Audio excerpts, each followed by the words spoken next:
I'm going to have a quick look at this opinion article which came up last year, May 2024. The following opinion article was published in UX Collective, an online newsletter and blog that helps designers think more critically about their work, particularly in the area of user experience. So immediately we're told this is an opinion article.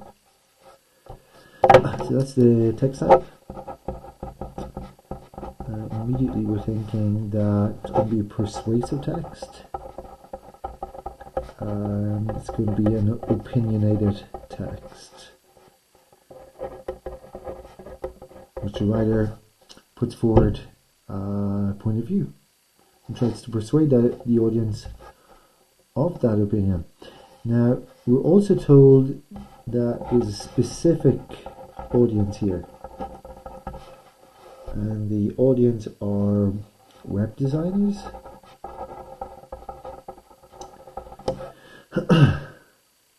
who need to think critically about their work. And so probably that's the purpose here of the text. So we see the heading, the headline, and the subheading here. Radical opinion on ChatGPT. And the subheading gives us a little bit more of an indication what the opinion will be. Here it is: churn out every idea and then burn it down. Now, one thing we might note is how those two imperatives rhyme. And immediately they get our attention. Churn out every idea, which I guess is what ChatGPT does. Then burn it down. That sounds radical enough. So let's have a look at the text. But before we do, actually, we can't forget about very important guiding question. Super important. Can't believe I almost started annotating the text before checking out this guiding question. Okay, so I need to respond to this guiding question. And it's asking me, how does the writer structure this article to present the argument? And two key words here I got to underline: structure and argument. Okay, so I'm going to have to look at what's his main claim, and what kind of evidence might be provided. How does he persuade? Is he persuasive? Keyword here is structure there. And that's really telling me to pay attention how the writer has organized his ideas, his argument. So how might a writer structure or organize their ideas? Well, some text types have different types of structures. Some can be like compare and contrast. Some can be like problem solution. Okay, so it might be causes versus effect. Some might be chronological structure, or what's sometimes called sequential. As we might infer, ChatGPT, radical opinion on ChatGPT, churn out every idea and burn it down. Maybe ChatGPT might be presented here as a problem. Maybe the writer might offer a solution. Okay. Now, how else might a writer structure their ideas in an opinion editorial? Well, I'm thinking that writer has to first of all introduce that argument. Okay, and I'm thinking about introductions. I'm thinking about how do they engage? How do they engage the audience and set up their main claim? Then, second of all, the body, right? In the body, how do they develop their ideas and persuade the audience? Finally, how do they conclude? Okay, I'm I'm going to be paying attention. How do they engage the audience in the introduction? Then in the body, how are they developing their ideas, their argument? And finally, I'll pay attention to how do they conclude. It might be, if it's a persuasive text, and it is, it's an opinion article, it might conclude with a call to action, so I'll look out for that. Now I'm going to very quickly go through the text. So we need to talk about ChatGPT. Okay, here. You notice first of all, well, a couple of things. We need to, so we got modality, something we have to do, we need to do, strong modality. It requires our attention. Notice inclusive language, try to include the audience from the very beginning, from the outset. This audience, remember the web designers. Here, we need to talk about ChatGPT. Okay, short sentence. And it's designed to get the audience's attention. Actually, not just ChatGPT, but all AI-powered content development tools. So we might notice that something is grammatically off with this sentence, and it's more like conversational and colloquial and formal. Grammatically, that's a very awkward sentence. AI has been chipping at creatives for a while. Notice chipping at creatives. A little bit of alliteration, but I'm really thinking of, here's your problem, right? It's chipping at creatives for a while, and this technological transformation is going to create as many opportunities as it does headaches for various sectors. I see it's going to create opportunities, right, but also headaches. So notice here straight away, he is offering qualifications, right? And this is designed to appeal to ethos. He is not a Luddite against technology. He's not all in for AI. He is very qualified, and this makes him seem reasonable and rational. Okay. It offers opportunities, but also headaches. Okay. Discussions online so far have focused on embracing it wholesale or resisting the intrusion of AI into day-to-day work. So he's just setting up the context for discussion. But I think, and here we get his personal opinion, I think a lot of the judgment has focused too much on saving time, money, resources. Nice little tricolon there. So too much of the discussion thus far has focused on efficacy, on practical matters, right? Instead, we should shift our thinking to see this as a problem of originality, a challenge to get back to being remarkable. So notice how, although this is the writer's personal opinion, again, we see he's using the inclusive language. We should shift our thinking to see this as a problem of originality. So remember, look out for the problem. Here's the problem. It's a problem of originality. And that's a nice way to see this. So he's talking about how we should look at this, looking at the perspective we should take.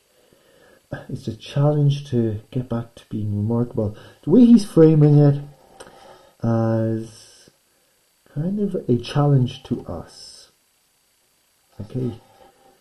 Originality, remarkable, an opportunity to streamline brainstorming and ideation, to hold a mirror up to ourselves and ask, is this really what I want to put out there? I like that idiomatic phrase. We should hold a mirror up to ourselves and ask ourselves, is this really what I want to put out there? So he's framing it as kind of a problem surrounding human creativity and originality. And that's a neat way to shift focus and perspective away from practical matters and productivity to human originality. We need to up our game with the arrival of AI. We, as creatives, need to get creative. I like this rhetorical question. Get us thinking. And I do like this metaphor as well. Well, we hold a mirror up to ourselves and ask ourselves, us humans, is this what we can do? What can we do better? Perhaps. So we need to ask ourselves this question. Right, so it's time for self-reflection. It's a time for scrutinization of ourselves as creatives.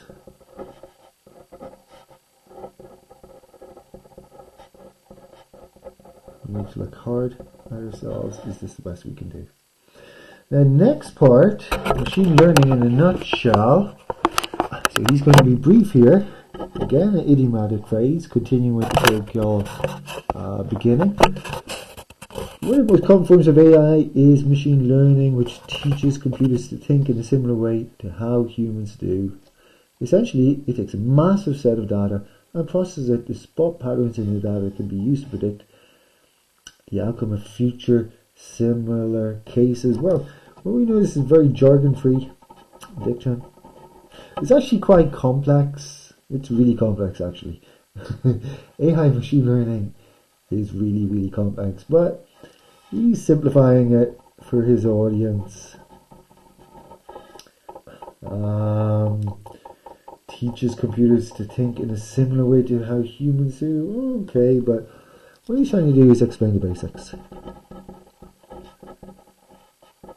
This is not very technical. Okay, it's machine learning that's powering ChatGPT, as it's received tons of training data to be able to churn out impressive predictive content in response to our text prompts. So, churn out, when we think about that phrase, usually has negative connotations. Okay, that's what it does. It churns out, okay, impressive predictive content, but it's predictive, it's predictable in response to our prompts. In fact, when most companies use AI today, they're most likely using machine learning. Think about how streaming services and social media feeds retain your attention with tailored recommendations. Prediction engines are powerful. Well, very simplified. What's he saying here? What's he emphasizing? Well, it's one simple thing. But machine learning here is trained on, key idea, trained on content, right? On existing data. And what it does is it then churns out the content, trained on existing data, then replicates, churns out I don't know, patterns or data, information, churns out data. It's all very predictive, but it's impressive. So again, we have that qualified phrase. Right. So far he's introduced the problem. He's kind of explained in a nutshell the basics of AI, machine learning. And he doesn't want to spend too much time going through the problem, I guess. What he really wants to do is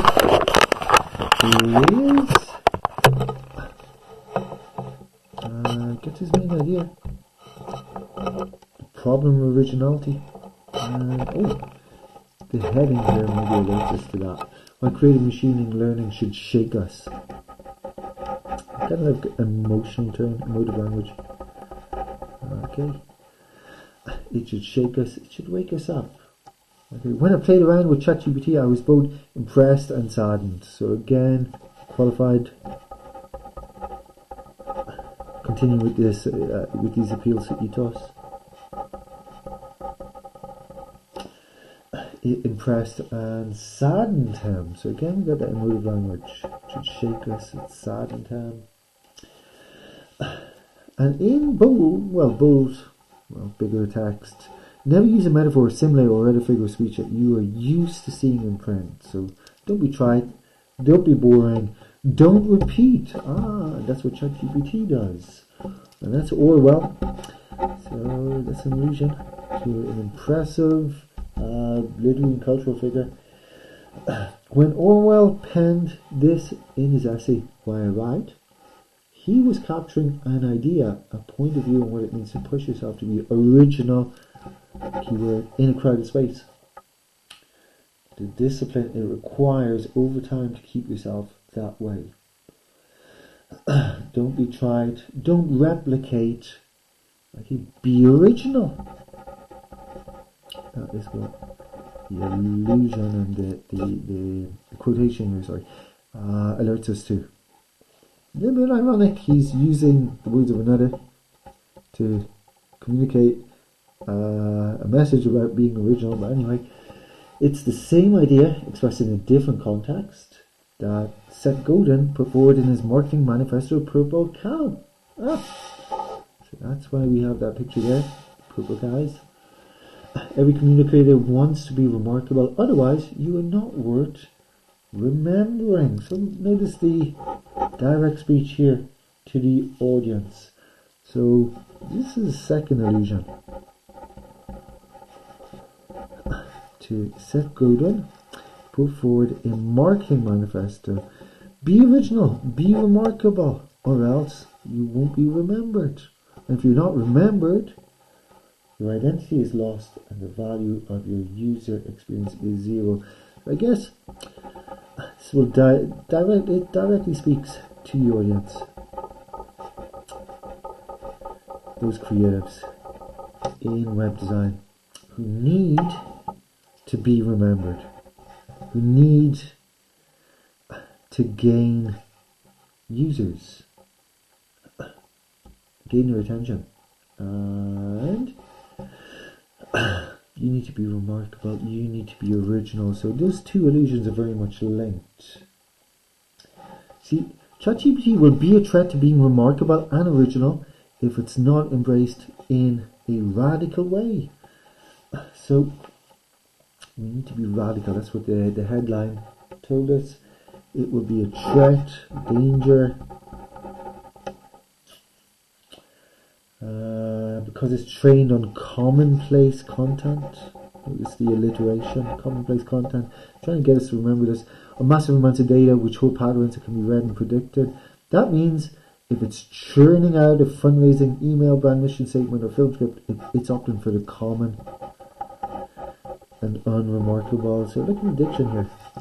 He's really using diction to characterize the problem. It's a threat, it's commonplace, it's trained, it's predicated. Oh, sorry, maybe not that one. But it's churning out. Again, that word is repeated. It's common. It's unremarkable.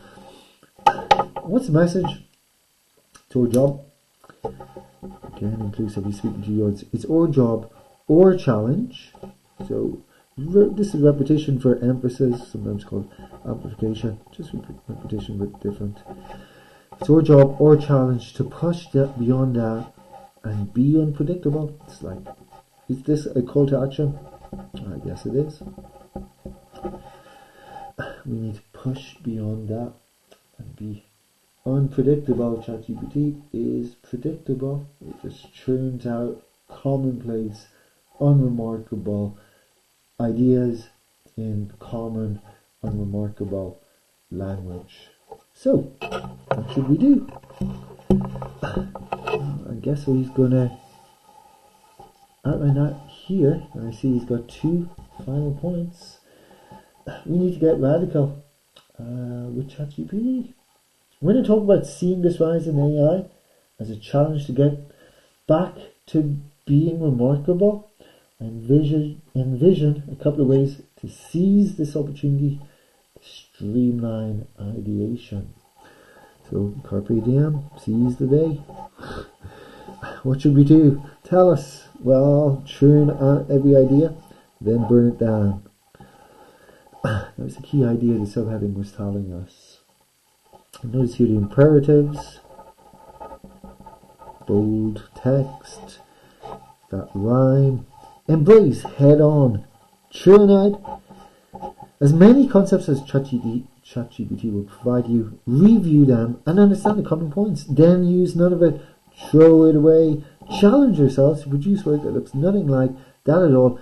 Listen to no one who does. Woo, lots and lots of imperatives. These are strategies for what to do. Okay, in response to the threat of ChatGPT. You need to churn out every idea, then reject them. Okay, understand the ideas, but use none of it. Throw it away, reject it. Reject ChatGPT and instead back yourself. That's a good idea. That's what I like to tell my students.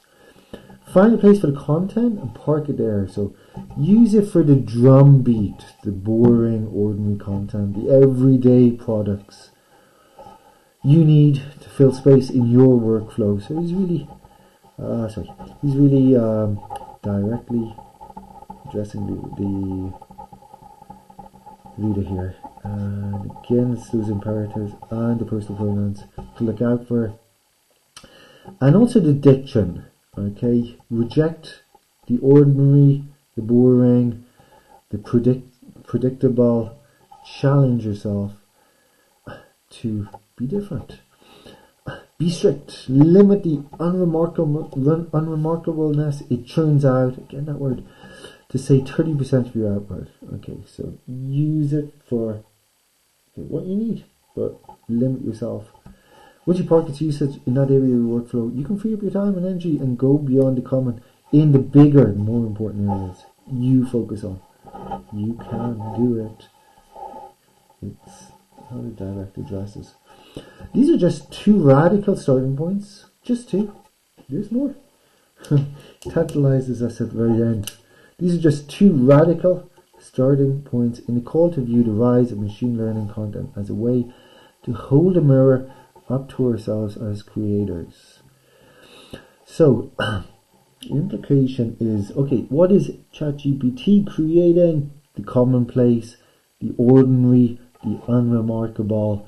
Look at ourselves. We are humans. We can create original stuff. That is what makes us special. He's really seeking here, especially here in the call to action, the final part, seeking to embolden and empower creatives and to up their game.